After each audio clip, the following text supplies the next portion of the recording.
મિત્રો આ મારું 20 વીઘાનું ખેતર છે અને આમાં અમે ઓર્ગેનિક કરેલું છે। આ ભાગ ઇનઓર્ગેનિકનો છે અને આ જે ઓર્ગેનિક અમે ખેતીથી કરીએ છીએ આ જોઈ રહ્યા જોઈએ છે।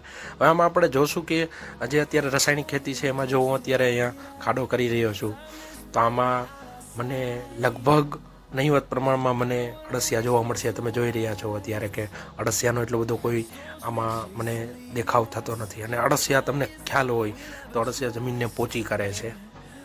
તો આમાં અળસિયા મને ક્યાંય બતાવતા નથી। આપણે બીજી જગ્યાએ પણ જોઈશું જે આમાં વર્ષોથી રાસાયણિક ખેતી થતી હતી તો અમે એવું નક્કી કરેલું કે 10 વીઘા જે છે 20 વીઘામાંથી 10 વીઘા જે છે એમાં આપણે ઓર્ગેનિક કરીને આમાં રસાયણ કરીએ। જો આ બધામાં હું અત્યારે ખાડા કરી રહ્યો છું પણ આમાં મને કોઈ અળસિયાનો કોઈ બહુ એટલું બધું જોવા મળતું નથી।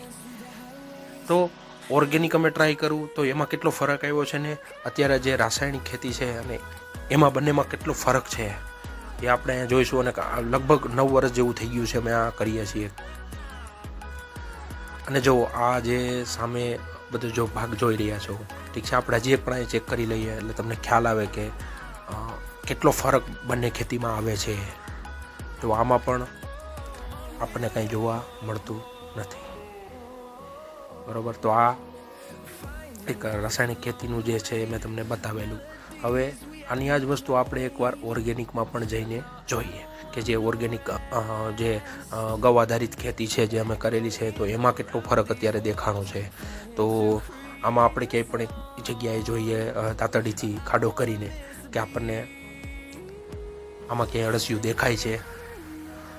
તો જો હું અહીંયા અત્યારે ખાડો કરું છું તો જો અત્યારે ખાડો કરીશ તો જો મને એક અળસિયું દેખાય છે। અત્યારે તમે જોઈ રહ્યા છો એકદમ નાનું બચ્ચું છે પણ અળસિયાઓ આમાં આવી રહ્યા છે ખેતરમાં। અને એવું નહીં કે ક્યાંય એક જગ્યાએ ખાડો કરું છું ને નીકળે છે, આપણે 2-3 જગ્યાએ જે ખાડા કરીશું તો તમને ખ્યાલ આવે કે કેટલો ફરક દેખાણો છે બંને ખેતીમાં। વર્ષો લાગે છે, શરૂઆતના 2-3 વર્ષોમાં કાંઈ ના દેખાય, બની શકે છે ખેતીમાં ના થાય કેમ કે ડાયરેક્ટ આપણે રસાયણ વિનાનું કરીએ એટલે ફરક તો આવે। પણ જો આમાં હું ખાડો કરી રહ્યો છું તો આમાં પણ મને જો એક અળસિયું દેખાય છે।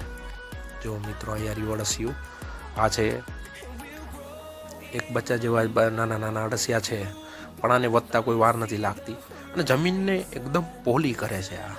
અને જે જમીનને પોચી કરે છે તો એમાં પાક સારો થાય છે, જમીન પણ ફળદ્રુપ થાય છે। અને આ 7-8 વર્ષના જે પીરિયડ છે કે જેમાં ઉત્તરોત્તર રિઝલ્ટ આવ્યું છે સારું અમથું। અને એના ખાતરો કેમ બનાવવા એનો પણ આપણે આગળ જતામાં વિડીયો મૂકીશું। તો જે પણ લોકો ખેતી કરી રહ્યા છે, ઓર્ગેનિક ખેતી કરવાનું વિચારે છે એ લોકો ફોલો કરી શકે છે ચેનલને, એટલે લોકોને ખ્યાલ આવે કે કઈ રીતના આપણે આ ખેતી તરફ વધવું। કેમ કે ડાયરેક્ટલી ચેન્જ કરવો એ બહુ અઘરો છે। અમે પણ 20 વીઘામાંથી 10 વીઘાનું વાવેતર કરેલું છે, હવે ધીરે ધીરે વધારીએ છીએ। જો અહીંયા પણ હું એક ચેક કરીને હું તમને બતાવું તો તમને ખ્યાલ આવશે કે આમાં પણ આપણને અળસિયા મળી રહે છે। જો કંઈક નેક્સ્ટ રીલમાં ચર્ચા કરીશું કે કઈ રીતના હરિત ક્રાંતિથી ખેડૂતોને ફાયદો તો થયો પણ સાથે સાથે લાંબા ગાળાનું જે નુકસાન છે જે અત્યારે આપણે જોયું નહીં પણ અત્યારે આપણને દેખાઈ આવે છે। અને કેન્સરોના જે અત્યારે સિમ્પટમ્સ આવી રહ્યા છે, લોકોને કેન્સરો આવી રહ્યા છે, કાંઈ વ્યસન ન હોય છતાં પણ કેન્સરો આવી રહ્યા છે। તો એનું કંઈક આ રીઝન છે જેને આપણે નેક્સ્ટ ડીલમાં પણ ચર્ચા કરીશું અને થોડી વિસ્તૃતમાં કરીશું। અને આવા જ વિડીયો જોવા માટે ફોલો કરી દેજો મિત્રો, આવા જ બધા ઓર્ગેનિક ખેતીને રિલેટેડ વિડીયો આવતા રહેશે।